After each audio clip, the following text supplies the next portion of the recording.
What's up, y'all? It's Coach Justin. What's up, y'all? It's Coach Justin again here at the Sit Down Podcast. We have another very special guest, Coach Bryan Rooney, head coach at Cal State East Bay. How's it going, Coach? Doing great. Thanks for having me. No problem. Thanks for coming, man. Appreciate it. Got it done. Obviously, head coach at Cal State East Bay. How long have you been there? Just finished my third year. Third year. Yeah. You guys have had some pretty early success from the past and Sure. what I've known of East Bay, which is Right. pretty dope. So how did you kind of get into basketball? Where did it start for you from the Bay Area? So we moved around a little bit when I was growing up, but I went to high school at St. Mary's in Stockton. Okay. So I played there for 4 years, and then kind of ironically, I actually played football my first year out of high school. I played St. Mary's College. They used to have a Division I AA football program. Really? And so when I was going to St. Mary's, so I played 3 sports, and football was to be honest, was the best sport at the school. We had a couple guys going to the NFL that I'd played with. What position? I was a receiver and free safety, and then I played receiver at St. Mary's. But I was there a year and had a great experience. I have great things to say about St. Mary's. But I was playing basketball every night. We'd finish practice. I'd go to study hall, make sure I got all that stuff done, and then it was, hey, go to Madigan or go to McKeon and kind of make sure the door's open, and we'd play in full court 5-on-5.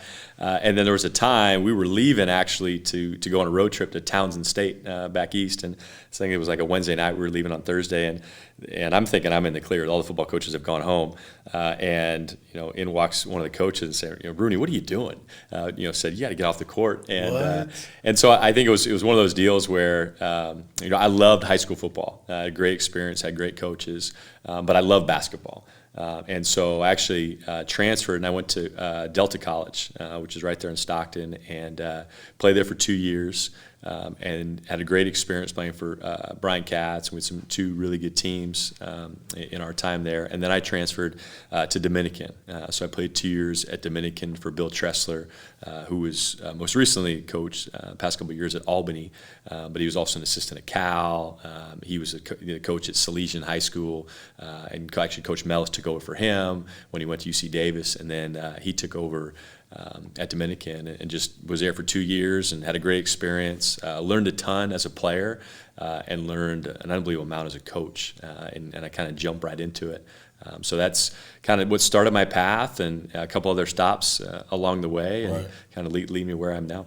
So you, where was the first place you coached? It's actually at Dominican. Oh, okay. So I finished my undergrad, and I met a girl who's now my wife and Liam's mom over there.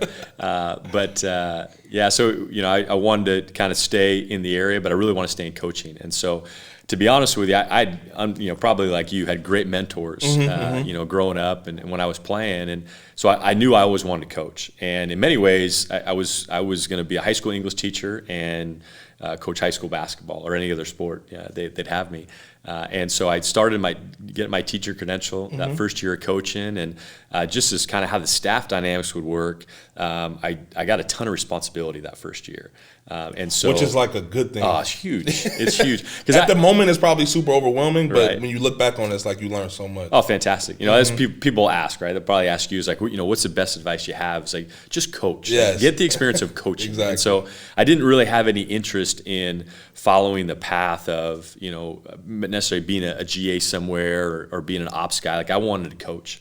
And so I was there first year, and then the second year came around, and we had done pretty well, and he didn't get rid of me, which was nice. And I had an opportunity to finish my master's that second year. And so I finished my master's there, and then he actually got the job at San Francisco State. And so I went over there with him. He took you with him. So we went to San Francisco State. I was teaching English at the junior high at the time too, so going back and forth there, and then I went from San Francisco State actually down to Claremont McKenna, which is a Division III school down with the SCIAC, which is a very high academic. Where's that at? It's actually down in Southern California, and so actually Greg Popovich, right? So Greg Popovich coached at Pomona-Pitzer. So Pomona-Pitzer and Claremont McKenna are probably the only road trip that you'll take between the two when you can walk to it. I mean, it's literally like a mile down the road. Really? Great history. Learned a ton. I didn't know Popovich. Yeah, there's a picture actually in the Claremont locker room, or there was when I was there, of him in a huddle, and he still talks really fondly about his days in the SCIAC and Really? Pomona. Yeah, so I was there a year, learned a ton in that year, and that's one of the things I've been really lucky. And the times I've been assistant, of how much I've been able to learn just from some really bright basketball minds, but just good people. And then I got the Cal Maritime job, and I was there 10 years, and then got hired 3 years ago at East Bay. So you're the head coach at Maritime. At Maritime, yeah, and you were an assistant at the other. What was the other school? Claremont McKenna. Claremont, yeah. You were assistant there. Mm-hmm. Yeah. What when you were playing? Because for me, so I know you said you always knew you wanted to be a coach. What Sure. age did you think that kind of clicked? Because you probably had pro aspirations at one point, right?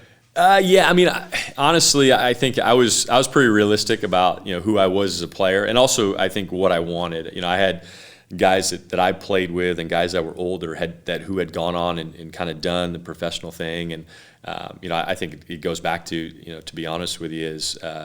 I met a really special person, and I knew, we want to start a family and that whole thing. And so, getting into coaching was probably something I knew really early. My dad actually years ago worked at Stanford, wow. So I have an older brother. I have 3 brothers, but an older brother, and I think I was 4 or 5 years old. And we were on the side of one of those half times where you play at halftime at the games. As my brother's team's out there playing, and I remember just being on the sidelines with my dad, and just one of those memories you never forget. That was my first memory of coaching, and it was a great memory. And so it hasn't always been that glamorous from then until now. But I've known a long time, and I go back to it. I think it's there's nothing that beats playing. That's what I tell guys all the time. As long as you can keep playing, because nothing beats it. Right. But coaching's pretty good too. I feel like for me, when I first got into coaching, because I went immediately right after I finished playing, I started coaching at Fremont High School. Right. And with Coach Scott, who was my coach and mentor. Sure. And he used to always have to tell me, like, man, you can't coach players like they're you. Right. You know what I mean? Because I was fresh off of playing, so I would always, like, expect kids to shoot shots that I would hit. You know what I mean? Right. A trailing 3 is a great shot. You know what I mean? You got to let that fly. Because you don't take that shot, then you turn it over. Right. So now we're not even getting a chance to get a bucket. But Sure. that was like one of my biggest things. What was one of your main challenges, like when you first started coaching, that you kind of had to, like, if there was like a habit or anything that you kind of had to, like, beat out of yourself, if any? Yeah, I think early, right, when you first get into coaching, some of those guys are so close in age to you. Some of them, I played with. Yes. And so there's a different dynamic that goes into that as well. But I think the big thing is that for me is, I think a huge piece of it is I think guys want high expectations. I think for me as a player, I wanted that. Mm-hmm. Was it challenging sometimes? There's no doubt about it. Of course. So I think that was the part of it was, going and navigating as a coach, because as a player, that's all you've known when you first started playing of how you can lead this guy or how you can work with a different personality. As a coach, it's different because you're not literally sweating with them. You're not on the floor. And so for me, a big thing was, okay, how do I make sure that I maintain those high expectations, but at the same time, the players know that a year ago they were my teammates and they knew I cared about them because I was playing with them. Right. Now I'm coaching with them. My concern for them, my love for them, that doesn't go down. It's just kind of repurposed a little bit. So I think it was finding that way because I think that's, for me as a player, that was my biggest thing, is just trying to be, as a point guard, right? So being a guy that made the other 4 guys on the floor feel as kind of inclusive of our common goal that we were going after. And so I think as a coach, just navigate, how do I do that? And I think that's, we talked about it, is you only get that through experience. Right. You have to do it. Exactly. People, you can read all the books you want, right. But you have to actually go and do it and find out what works for you, what doesn't, and more importantly, what works for the guys that you're coaching. No, that makes sense. Because I've been to a practice of yours, and I loved it. I just want to say that. I appreciate that.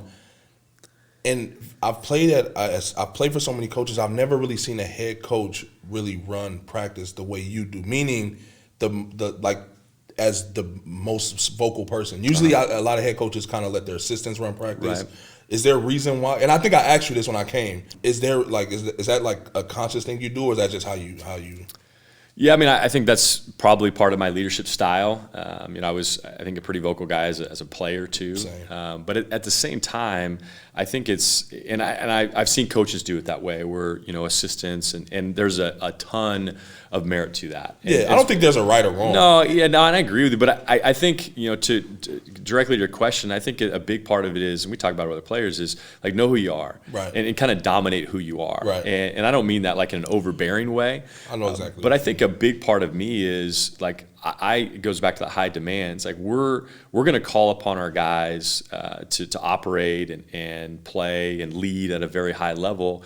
And I think we have to model that as coaches. To ask a guy to do something that you're not willing to do, it's just a real slippery slope. And so for me, I think that's where that comes from. Is I want to lead. If I talk about communication, if I talk about energy, if I talk about passion, I want that to come out of the example that they're seeing. And then hopefully, then we get to that point where that torch is passed. Right. Where then, in some ways that can throttle back, and then that's a senior, or that's a captain, or point guard usually. Right. You being, coming up from playing straight into coaching, I did something similar as well. When I first got to Dominguez. Mate, you can't party with the guys. Right. You know what I mean? Like, I had to be super careful and like really draw that line. And I was mostly, when I was there, like working people out. Right. And the good thing is, some of the people I played with, a few of them I played with, and then our best player, Tutu, was from Oakland also. So he had a respect for me. Right. And then so it was like, it was easy for me to kind of, it was that similar for you with you when you started coaching? Because I know for a lot of young people, like when I was a player, I'm going to be honest, I didn't listen to the young dude. Right. You know what I mean? I've always felt like with my IQ, I always felt like I knew more than him. Right. Anyway, so it's like, did you like what side of that were you on? Like, yeah, I mean, I think it's even when you're with a team, right? Human nature as a player is okay. What is this situation doing, and how is it affecting me? And so for me, like getting into it as a young coach, now many years ago, is like how can I help that individual, right? And so our relationship or kind of social interactions and things like that maybe when I was a junior or a senior, like it can't be the same, right? And because I'm not helping him out, and I'll be honest with you, I'm not talking anything crazy. Like I wasn't like a big partier in college, so it wasn't. I don't think that was really different. It wasn't like Rooney's different. Now that he became a coach. But I think the other aspect of it too is time. Like how can we get in there? It's like calling a guy up and saying, hey, I got the key to the gym. You want to get some shots up? Those type of things I think just builds that. So now when we come to practice for 2 or 3 hours a day, they're not just saying, oh well here's coach. Like I've already been in the gym with them this morning, or I know I'm going to shoot with them tonight, or whatever it might be. And then I think the other thing too, as cliche as it sounds, is does the care and concern for players, I don't care where you are in your coaching career, does that extend beyond that time on the practice floor? Right. And we're, that's right now in what's going on with the world. I mean, that's where we as coaches are called upon. It literally cannot be about basketball, because if that's the foundation of what the relationship is, in my opinion, it's going to be pretty short lived. People like yourself, Becker is one of them. Like a lot of coaches who I have personal relationships with, like when we spoke and what you said to me about obviously what's going on. Like that, I think that separates. You know what I mean? Because obviously your players know, and they know the type of person you are. And I just feel like that might go into like your success, and obviously your response you get from your kids, just because you when I say kids, I mean your players. You genuinely feel the way you feel, and you're not scared to verbalize that. You know what I mean? Like you'll speak on it. And I just think that's dope, and I want to commend you for that, because it takes guts for one. You know what I mean? It's a sensitive topic. I don't know, man. I love the game of basketball because it brings people together, from all different walks of life. You know what I mean? Like some of my closest friends to this day I met playing basketball. You know what I mean? What would you say, just on that situation, like how, like, kind of what you said to me, obviously over the phone, but just kind of reiterate that. I think that was pretty dope. Yeah, I think it's, I wrote a message to our players, several days ago, and the idea of we're in unprecedented times with the, first of all with the pandemic that goes on, and so, you go through it, and as I told them, and we talked about it, and we've had virtual meetings. Unfortunately, we can't be in person, but just talking about that, it's an unbelievable time that we're in the middle of a pandemic, and that's not the most important evil that we face. Right. And I think that's the the biggest thing for me, when I go into it and talk about your relationship with players, is I think the biggest thing right now is, I think about like what is my role. I think one of my biggest roles is that I listen and I act.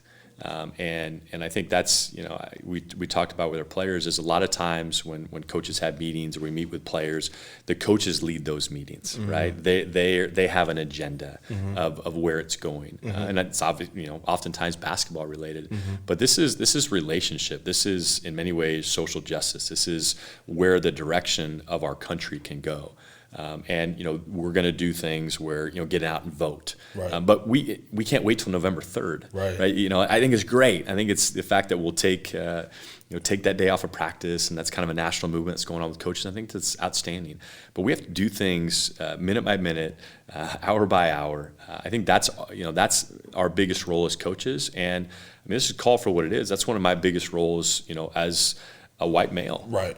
Is that am I there for our players? And one of the biggest things is that I'm going to listen and I'm going to stand beside them. And sometimes it's going to call for me to stand in front of them. Right. Because I can't, and it's one of the big topics that we talked about, I can't with, a lot of players that I coach, I can't tell you I know how you're feeling because I never went through that. And I think when that's said by somebody in my position, it's very superficial. Oh, man. And to be honest, it drives me crazy. But I think we can't let that stop us. Just because I don't necessarily know what one of my players is feeling in that moment, they need to know how I feel about them. And they need to know what I'm willing to do to stand beside them. And when I tell them that I love them, because I do tell them that, but more importantly, I do love them, right. That I show that out in action to go. And one of the last things I put here, and why wasn't, to be honest with you, important for that's when I texted you earlier if it was okay for my son to come, is that's one of my biggest roles right now, is to make sure that my children understand where we are in the world, that it's unacceptable, and that we can't stand by. We can't stand by, and when I say we, I mean everybody. But that includes white, that includes black, that includes every race that you can think of. And I think that's one of our biggest roles is we cannot stand on the sidelines. And as parents, we have one of the greatest responsibilities, especially with our youth, to educate them and lead them on here's where the world is, and in many ways it's not going in the right direction. And we cannot allow that to happen anymore. I'm really, really happy you said that, because I was talking to someone about obviously what's going on, and they were asking me, my take on it. And we were actually talking about it before we, started recording. There is no manual. There is right. no script that says this is what you need to do for the world to be better. You know what I mean? Right. And for me, I have a 6-year-old son, and I'm about to have a daughter also. That's Congrats. on the way. Yeah, I just found out. Congrats. And it's scary because my son is a black, obviously, right. And bringing kids into a world like this where this type of hatred even exists. My dorm brother's name is Caleb Geary. He lives in Arizona now. And when Mike Brown got murdered a long time ago, I think it was Mike Brown. He texted me, and he was genuinely confused as to why this uproar was happening. He was literally like, I don't get why they're mad. I don't get why the cop has a job to do. He's just doing his, like, literally, and it changed my life. Right. That conversation with him changed my life. And it was crazy because I realized these people really don't know. Right. They don't, you obviously are in a different situation because the sport you're in, sure. Obviously you interact with more African American. He's in Nebraska. Right. He's in Gearing, Nebraska, which you probably never even heard of. Sure. You can literally run to the next city. You know what I mean? The next little town over. Right. But it's like once I'm explaining it to him, he's starting to understand. Right. So when this happened, right, I was on the phone with one of my close friends, Alf, and I was driving to pick my son up, and we were talking about it, and I get really emotional about it, and I was just like, I was telling him about the conversation with my dorm brother. Right. And 2 hours later, my dorm brother texts me. He says, "Hey, bro, how you doing?" And I said, I was just talking about you, right. And I have to hear your take on this. And he writes me a long message. And he called, so we get on the phone, and he asked me a question, and it was so dope, like for me to think about it. He said, I brought up the analogy. I said, for me, when a black guy walks into my yard, I'm gonna be more alarmed than if a white guy walks into my yard, and I know that about myself. Mm-hmm. I know that about most people in the world. Right. That's not the problem. The problem is the way we're portrayed. Mm-hmm. And when you say stuff like all cops aren't bad or all white people aren't racist, it's like that's our argument. You know what I mean? Right. And, you know, the music, obviously, the movies, the media, they portray the thugs to be black. So he says, well, how do I change that? Mm-hmm. And I was just like, damn, I wasn't expecting that. You know what I mean? Right. He's like, how do I get rid of my initial thought? Because he says, you know, when I see the black, he said, I agree with you. When I see the black guy, first thing is, what the hell? Second thing is, I can't think like that. Right. And I said, that's how you change it right there. Right. Your initial thought isn't the problem. It's when you can come to and you realize how you think in that moment. Sure. You know what I mean? I can't fault you on your initial reaction to something because we're human. Right. But the fact that you're aware of that and you want to change that, you're already making a difference because you're one person. You know what I mean? Sure. And that's basically what you're saying. The same exact thing. It's just like we have to. You're aware of it.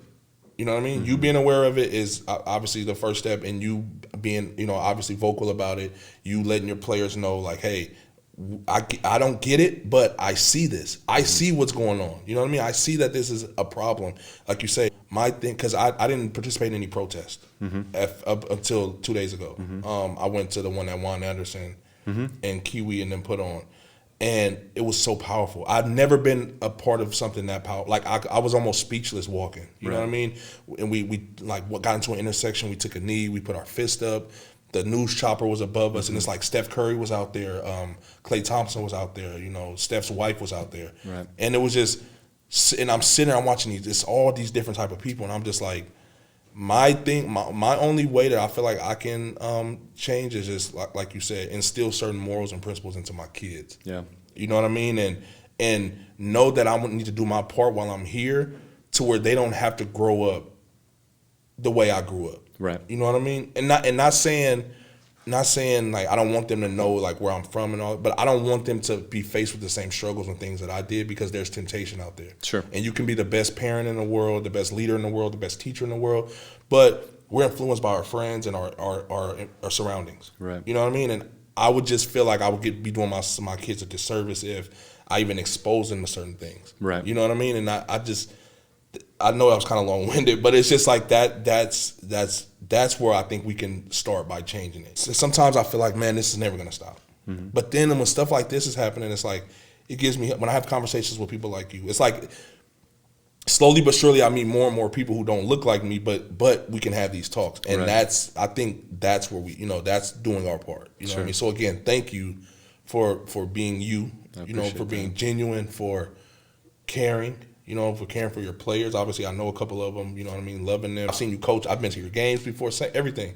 And again, I just want to commend you on that, because that's just super, super, super dope. I appreciate that. It was interesting because I think it was Tuesday, and there was a protest that was going on not too far from our house, and and the same message I put out to our players, and I was talking to them, individually and then as a team. I said, I'm not going to have the exact right words to say. I don't know the exact right words to say, in any situation, right? But specifically with what's going on. And in many ways, we may not know the exact actions to have, but we have to try. Right. And so it was, I think that started, at 4 o'clock. And so about 3:30, my kids, it's kind of one of those moments in life that you never forget. My kids and my wife were sitting on the couch. My wife is a nurse, and so with the virus and things like that, we're trying to be very, very careful with everything that's going on, and had to keep that in consideration. But we talked to our children about what a protest means, what it means to do our part to affect change. And so I went to the first protest in my entire life, and it was powerful in a lot of different ways, and I think more so. I think sometimes we go back to it, and people will say, well, how do you feel about this situation? And I'll be real clear, like, my feelings right now, they don't matter. And I don't mean that from like I don't matter. Like I get that, right. The argument. Like, we're not talking about everybody right now, right? We're talking about a portion, and you talk about teams. Part of our team, part of our American team does not feel valued. That is not okay. Part of our American team is being discriminated and, to the point where we have individuals that are fearing for their life when they should never have to have that fear. And so when I think about it, it's like in this moment, it doesn't matter how I feel. It matters how people that I care about and I love, how they feel. And that's, I think, the biggest thing. And so that's, I hope for me, that my actions and my words, they have to be guided by that. They have to be guided by touching base with our players every day. Just how are you doing? Sometimes that's an in-depth conversation. Sometimes just that they know that we care about them. And then hopefully then that continues to spread. So I think that's I think the biggest thing that we're trying to do, so that when my 8 and 10-year-old when they go to school and they see somebody not treated how they should be treated, they don't stand by, they don't turn around, they certainly don't join in, but they let a person know that is not being treated fairly, that's not okay, and I'm going to be with you. And like I said before, sometimes that means you have to stand in front. That's deep.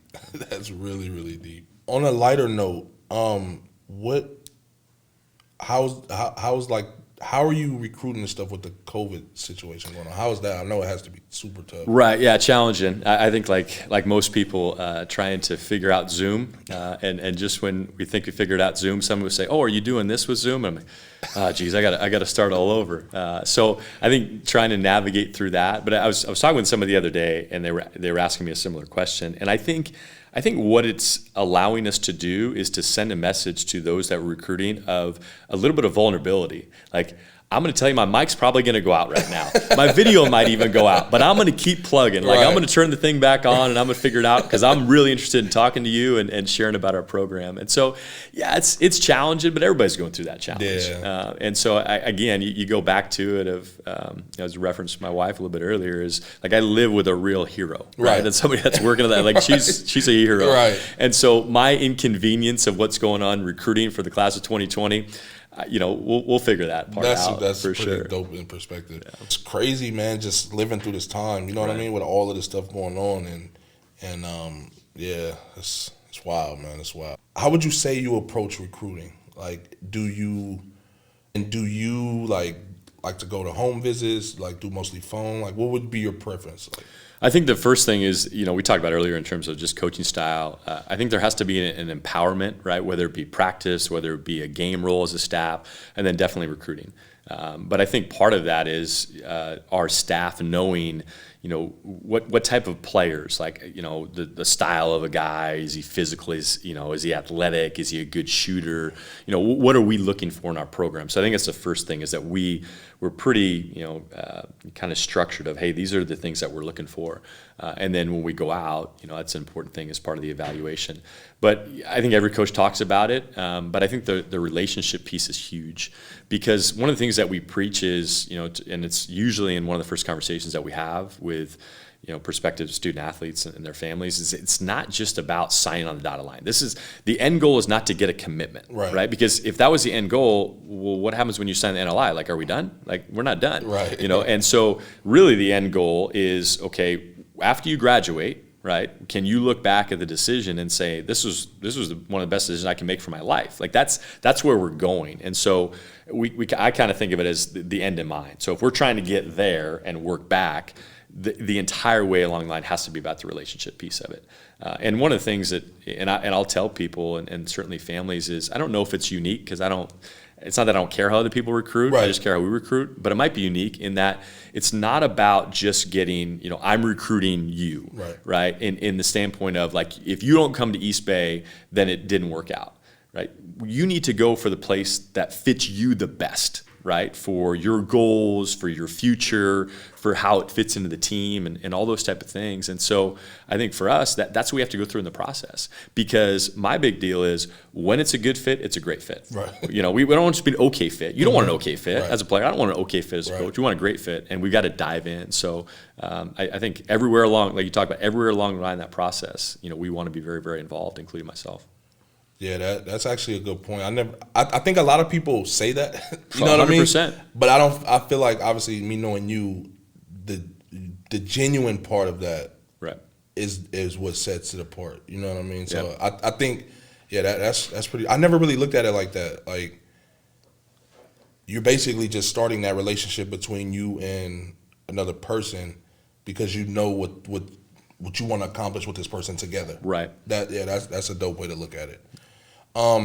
We both were pretty young coaches on a collegiate staff. Do you think that's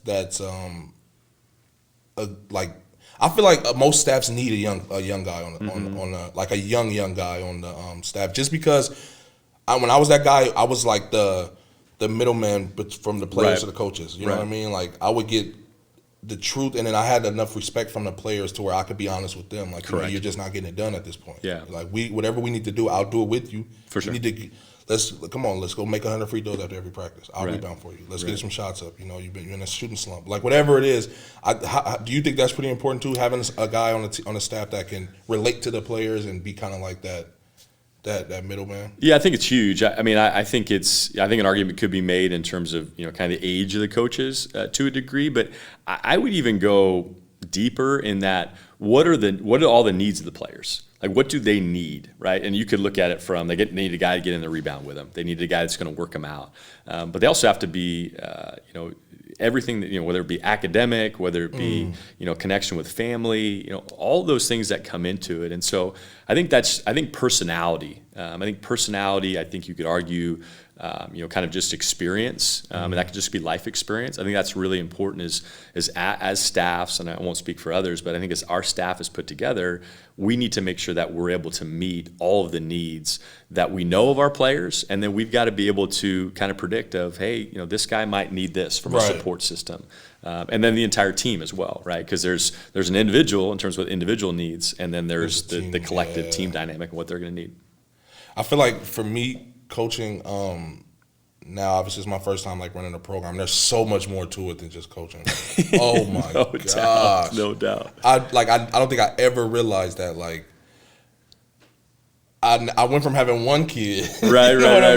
And then I'm like, obviously I'm at McClymonds, so it's, you know, inner city, you know what I mean?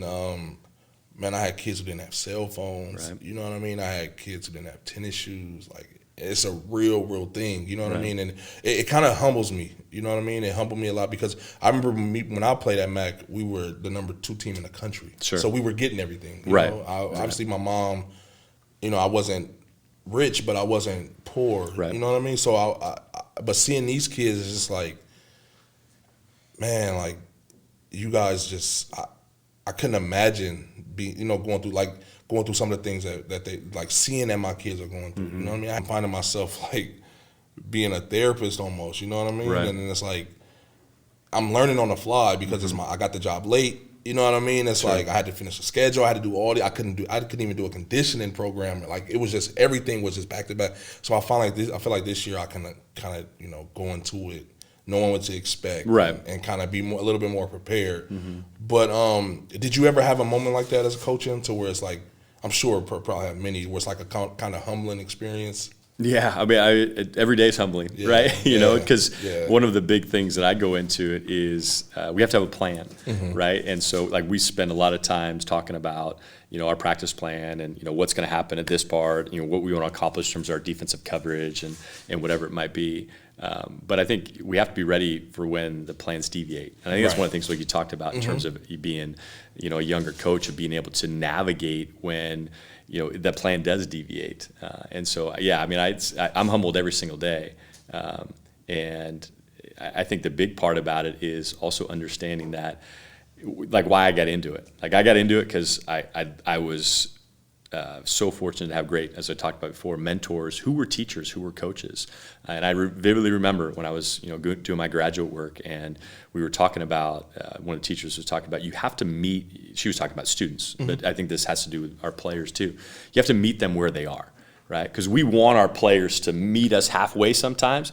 That's not realistic, like you talked about. Just life does not allow that, right? In terms of what they're going through, we have to be able to meet them wherever they happen to be that day and get them 100%. Damn, I never thought of it like that. Either did I stole it, so now I'm gonna steal it from you.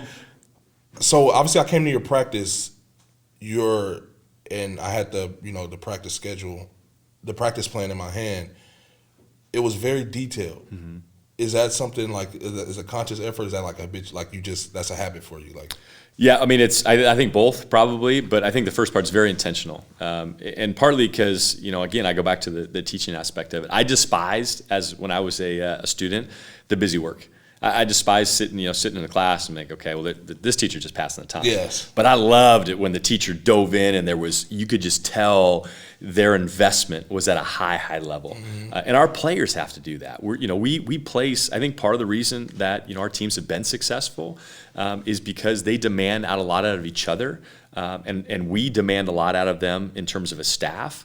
But they demand a lot out of us, right? And part of that is every single day that we come to practice, we are prepared. We have a plan, and as we said, there's times that plans deviate, and we got to be able to adjust as coaches and as a team in general. But they've got to see our intention. They've got to see our effort. They've got to see kind of our focus of it. And I honestly think that going through it, meeting as a staff every day for an hour and a half and going through practice, it's so imperative for our staff. It's imperative having a good plan, but the most important piece where it's important is what our players get out of that as well. And I think the other thing too, to kind of tie into it, is the feedback from players. We'll ask our captains, we'll ask our leadership, council is, what do you think? What do you think we need in practice? And that's pretty empowering, I think, is when you come to practice the next day as a player, it's like, wait, I talked to coach about that. We're doing that. Right. We're not gonna do everything, right? But being able to incorporate that, again, they've got to feel that there's a role as coach, there's a role as a player, but we all have to be going the same direction. And we have to be able to have a give and take, in my opinion. Do you feel like,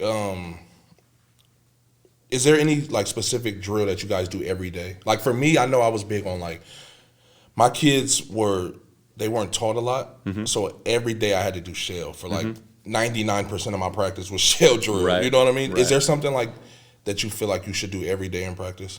Yeah, I'm a big proponent of shell, of just guarding it. I think that's a big, kind of a big aspect of whatever we're going to say that we're going to be really good at. We have to be able to practice that. That has to be just part of the fabric of who we are. And so I think, habit. Yeah, for sure. So I think for us defensively, we're in shell, and and you'll get us. Okay, we're doing shell again. But honestly, one of our big things is we put 30 seconds on the shot clock and say we got 30-second drill. However many stops it takes to get to zero. We're going to play that, and I would say that's kind of one of our hallmarks with it. So you get a stop after 8 seconds, okay, 22 seconds. Now you got to get another stop. Really, you go all the way down to zero, and I think that one's been good because now that we're playing in the conference tournament, and there's 22 seconds left to go in the game. Right. We're up by we got to get a stop right now. Now a situation. Like in a prime example this year, we're down at San Bernardino, and in the conference tournament, and we need to stop. They've got an OB under, and you can hear one of the guys on the, let's go, one stop, one big stop, 30-second drill right now. That's and dope. We get a steal. And that must feel good. Oh, it's awesome. I mean, those are the moments, right? Yeah, and I think you talk about a team, and that's the thing, not to, to harp on it, but it's like, you can't, as part of a team, you can't worry about, if he's black or if he's white or, whatever it might be. It's like, we need everybody, you know what I mean? Together, and that's why I see, people ask me one of the best moments. I love the moments on the floor, but some of the best moments are in a locker room. Home, but definitely on the road. You go and you get a big road win, and you're celebrating, you're hooting and hollering, and somebody turns over the Gatorade thing, and we got to clean it up afterwards, which we did. But that's awesome because that's authentic. That's stuff that I know if I'm not going to forget that, and I'm coaching, you're not going to forget that as a player, for sure. I mean, like you said, we talk about these moments from basketball and I feel like everybody has them. Like there's specific plays that I remember from me as like in the 5th grade. You know what I mean? Right, yeah. There's all these random memories that I'll never forget from basketball. I wanted to ask you, basis of just establishing a culture. How do you go about that? Like when I mean culture, obviously I mean like for your program. Yeah, I think it's multifaceted for sure. I think one of the biggest things is genuine relationships. Go back and what we've talked about, several times in our conversation is the basketball side. That's what brings us together, right? That's what that's the common interest. But that can't be what unifies us, if that makes sense. Because again, you go back to we talked about before. We're looking for the end, right? The end is beyond basketball, is beyond, when a playing career is over. And so I think from the culture, one of the big things that I think we did at Maritime, and I think we're doing, each day, and we continue to hopefully get it better at East Bay, is when you leave our program, you still feel as you are part of our program. The program's successful, you should feel part of that success. And certainly our current players, then we want to feel, those that are potentially in the future looking to join our program, we want them to feel part of that as well. But I think it has to be about the relationship pieces of it.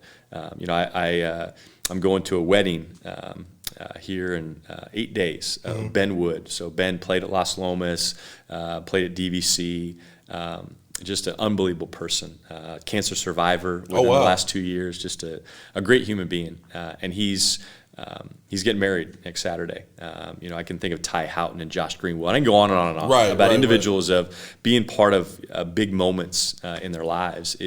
That's what culture is.